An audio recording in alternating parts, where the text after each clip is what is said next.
Hi friends, welcome to village వంటకాలు. Friends, ఇవాల్టి special recipe గోధుమ పిండి బిస్కెట్స్ అంటే పిల్లలు చాలా ఇష్టపడతారండి.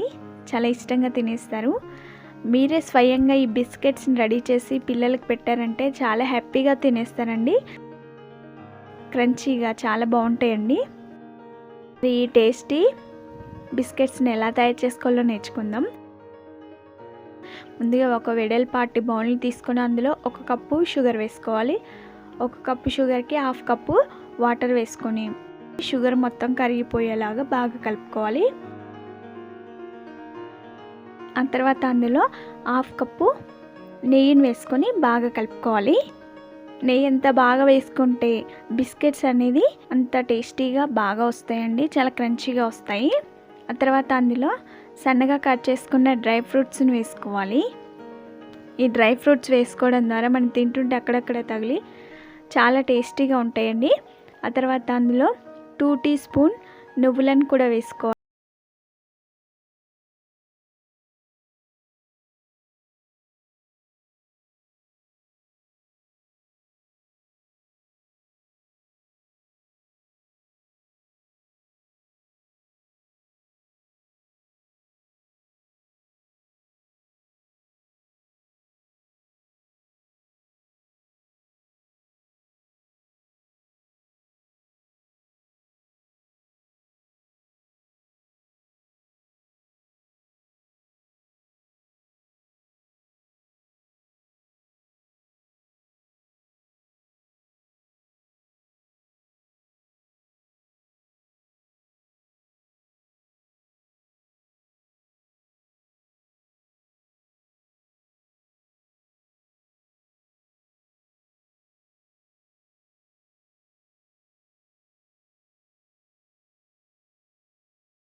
అంతేనండి, టేస్టీ గోధుమ పిండి బిస్కెట్స్ మీ అందరి కోసం ఇలా మీరు రెడీ చేసి పెట్టారంటే ఏ ఒక్కడి కూడా మిగిల్చకుండా తినేస్తారండి.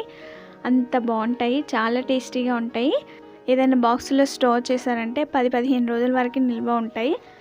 ఇలా రెడీ చేసి మీ పిల్లలకి స్నాక్స్గా ఇచ్చారంటే చాలా ఎమిగా తినేస్తారండి. బిస్కెట్స్ అంటే అందరూ ఇష్టపడతారు. మీరే స్వయంగా చేసి ఇచ్చారంటే ఇంకా హ్యాపీగా ఫీల్ అవుతారండి. గోధుమ పిండి అలాగే నువ్వులు, నెయ్యి ఇవన్నీ వాడాం కాబట్టి చాలా హెల్దీ కూడా. మరి మీరు తప్పక ట్రై చేస్తారు కదా. ఈ బిస్కెట్స్ నచ్చినట్టయితే ఒక లైక్ చేయండి, మీ ఫ్రెండ్స్కి కానీ రిలేటివ్స్ కానీ షేర్ చేయండి. మీరు రెడీ చేసి మీ ఫీడ్బ్యాక్ని కామెంట్ చేయండి. Thank you for the watching. Bye bye.